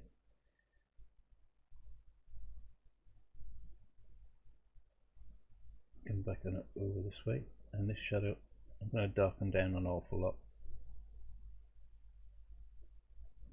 And I'm going to try and make this a bit more consistent. And when it comes to this point, it kind of disappears out into the light of the arm.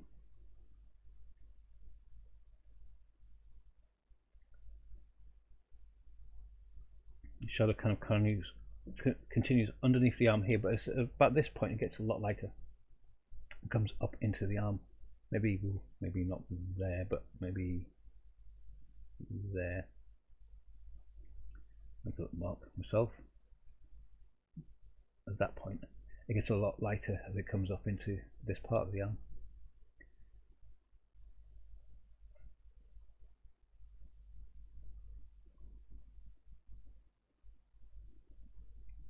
And I think, yeah.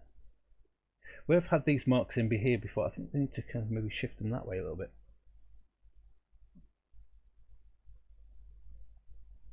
Because I think this is where, again, I have to be careful because I'm looking at something as an image straight on the camera, sorry, on the screen this way.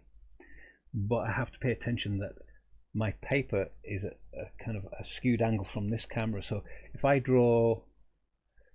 look at the screen and look at the image I have on screen here, I've got to think about the angles of it. I've actually got to recheck myself and just have a look back to my image that I have in front of my drawing.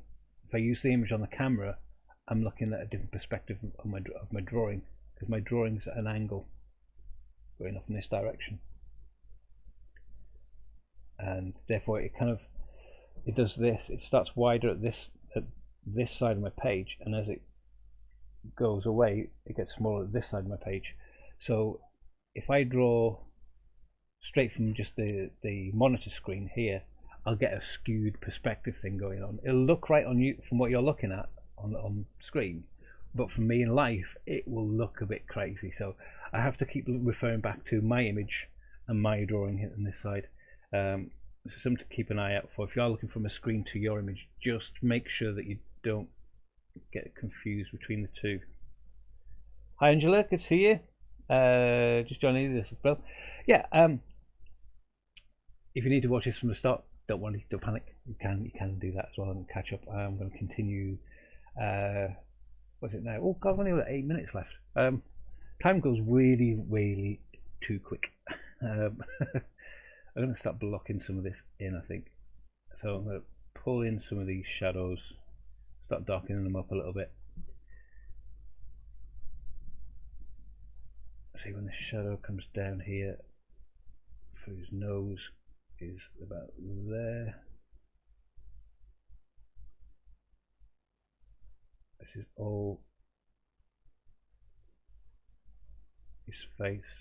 It's all quite misty in the shadows at this point anyway. Coming back from his chin here.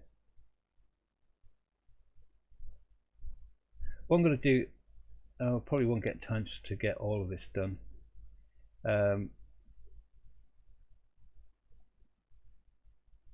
But you can see some of the fundamental basics of this, and what I'll do is continue to do it today so you can see it for next week. But you can start to see how the head starts to fill up this space, how this eye comes across this space here. There's a lovely shadow which is just there, which is the corner of his where his nostril is. I'm not drawing a nose. The nose is starting to appear out of shadows. Even this deltoid muscle here has come about from sort of just looking at the shapes of lines and putting things in.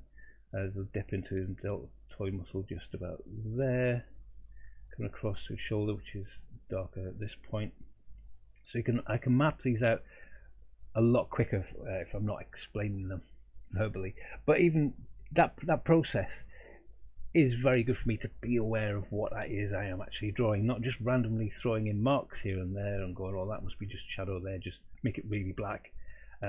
Looking at qualities of shadows and lights and angles and stuff, you can start to pick out and play around with the subtlety of a line and the subtlety turning of a shadow. Well, shadows are so detailed. Well, the same as shadows draw mode comes out of kind of putting some on, putting some off, but looking at where light works.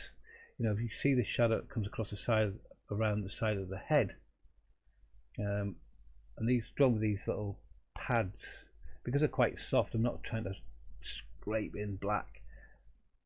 Shadows are very seldom black. You know, even this one that comes in underneath his body, in his torso here, has a uniformity to it. It's quite flat.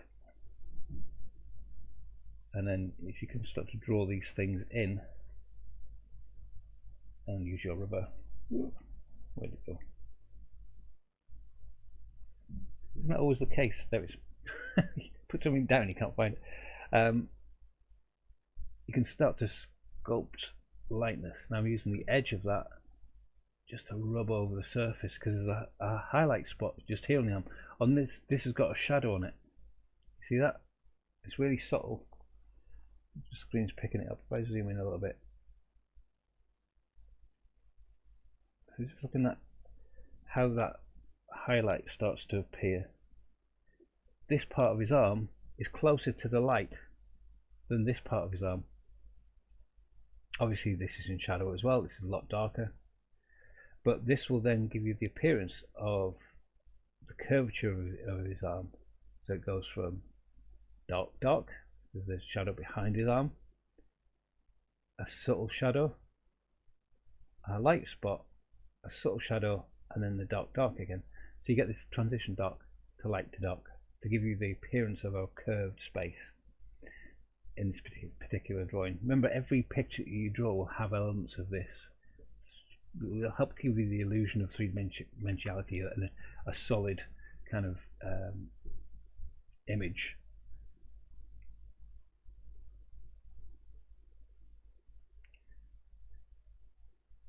I think the sculpting of his torso might change a little bit now. I've kind of realized that some of these things are further across this way.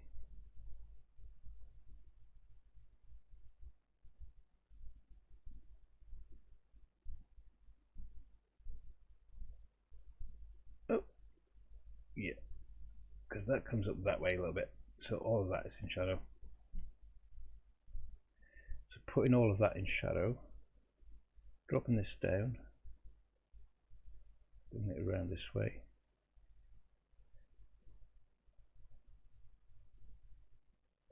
Can you see how just changing,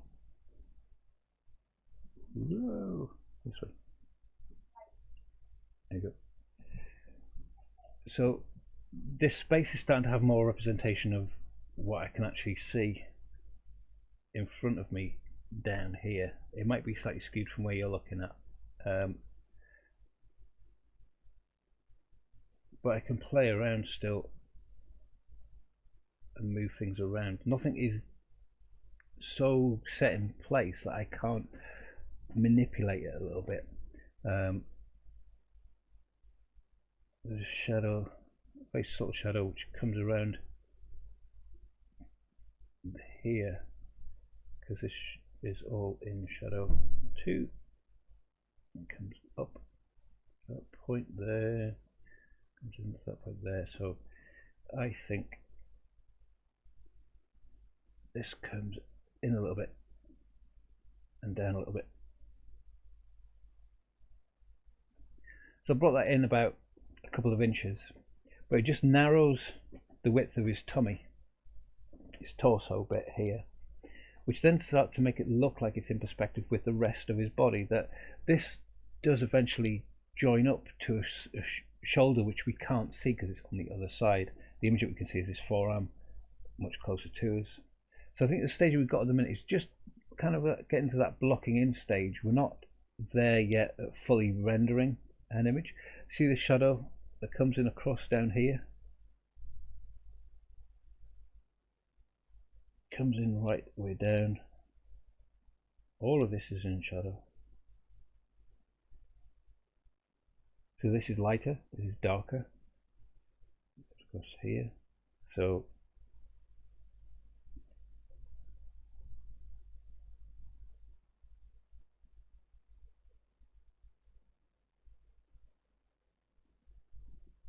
building in this darkness on here. So I can refine this and take my time with it and build up those tones and just make sure they're nice and uniform as it comes across, as it's in the drawing, because it gives then clarity to this particular shadow is very uniform and flat. There's very little detail in it, but it's very like a similar plane of tone. It gives you then more focus on areas which are really more subtle, like the detail around here, which is again is closer to the light, which means it's more in focus. Because it's more in focus, it's closer to you, and those kind of follow through all through the drawing, which gives you that lovely rendering that this head is in 3 dimensions. When I'm looking at that, I think I have my angle of his jawline out a little bit, I think. that's better. This line I've got there, which you can't quite see it, but I've got a little line there which is too dark and in the wrong place, which comes up to give that kind of look to his jawline, which then helps me put in that shadow, which gives me the back of his shoulder. So all of these things have a knock-on effect. And if you put a mark on, see how it affects other ones, and you can build them up along that way. We've hit 4 o'clock, so I'm going to stop it there. If you've got any questions or you're having problems with your drawings, don't be afraid to ask them here as well. This is what it's here for. I've just read Michael's comment. I've been your own Bob Ross during this difficult time. I wish I had his afro. Could you imagine the length of my hair, my size of my afro? It'd be about the size of the screen. It'd be huge. Bob Ross, whispering Bob Ross. Yeah, so hopefully you're getting something out of it. If you have any questions at all, you can pop them in the comments if you're watching this at a late stage. You can ask during the live broadcast, don't be afraid. But you can also send me a message on my Facebook page, Lee Boyd Artist, and message me there. If there's any art related questions, I won't be able to sort out the global economy. I'm only an artist, I've got no idea about those things. But if it's an art related question, if I don't know, I might be able to point you into a reference that can help you. It's always been a pleasure. Ethan's laughing as well. Is that the idea of me being a giant Bob Ross? Many thanks again, Lee. It's a great technique, which I'll definitely try to look for tomorrow. Yes, just thanks for reminding me, Michael. Yes, thank you. Sky TV on Facebook tomorrow at 10 AM. The Sky Portrait Artist of the Week. They have a live sitting for 4 hours. Starts at 10 o'clock, finishes at 2. And you get to sit and draw along and do your own art thing, whilst a previous contestant from the show draws a famous person. This week I think is Melanie Blatt from the band All Saints. So looking forward to the conversation. You've also got the judges as well who jump in, giving little tips and techniques, but also dropping in, and lovely David, John Bakewell, our host, and so all guys at Story Vault Films who produce it. Thank you so much, and Sky TV and Portrait Artist of the Year. It's a really good resource. You'll enjoy it, even if you just sit back and do something else. I'd stick it on. So yes, thanks very much. Ethan, it's been a pleasure to see you. Draw Mode, thank you for dropping by. Angela, hello. Michael, thank you very much for being here. Alex as well, who popped in and popped out. Cheers, man. You, the afro, is both funny and concerning because it meant I probably have an afro too. Yeah, my mini me. Can you imagine the both of us with afros? The class? Who doesn't want an afro? I'd love one. But yeah, the beard is actually going soon because the filming I was doing with an extra is kind of coming to an end, which means I can do a shave. And my partner Andrea, who hates beards, is going to be happy. So yes. Melanie Summers, hello. It's sad, but we're just ending. Have you got any art questions before we go? Don't mind having a quick chat at the end. You're from Turkey. Great. Good to have you here. We are coming towards the end, so I'm sorry about that. We've been just done 2 hours drawing. I'm going to continue with this drawing. You'll see it again next week, where you'll see a little refinement of it. But if there's anything you want me to work on, I've kind of like looking through my own my own books at the moment and kind of using kind of references from them to draw from as a source of inspiration. I mean, I can't even stop myself now because I'm looking at the screen going, I need to move that further down there. R.I.P. the survivalist beard. I know it's a bit wild and woolly, isn't it? It's weird because it's kind of growing out my face this sort of horizontally this time. Every time I grow my beard long, it grows in different ways. There was once when it kind of curled round into a big horseshoe shape. It's lovely to see you. Lovely to see you too, Ethan. So Melanie, sorry we're going, but you can catch up. You can just take a little screen bar and slide it all the way back to the beginning and watch from the beginning if you want to. But yes, this drawing I will continue with. You'll see it again next week. I will pick a new image from another book and work from that. Unless there's something you want me to have a look at, and then we'll definitely cover some techniques or things like that if you send them through as a suggestion. What you say, wish my English was good. I could understand what they say. Okay, we're actually ending. It's finished. Been here for 2 hours, and so if you rewind back to the beginning, you can watch the whole 2 hours over again. But we will be back next Saturday at 2 p.m. GMT, which is what the time is here in the UK. So yeah, enjoy, and see you guys again soon. Bye.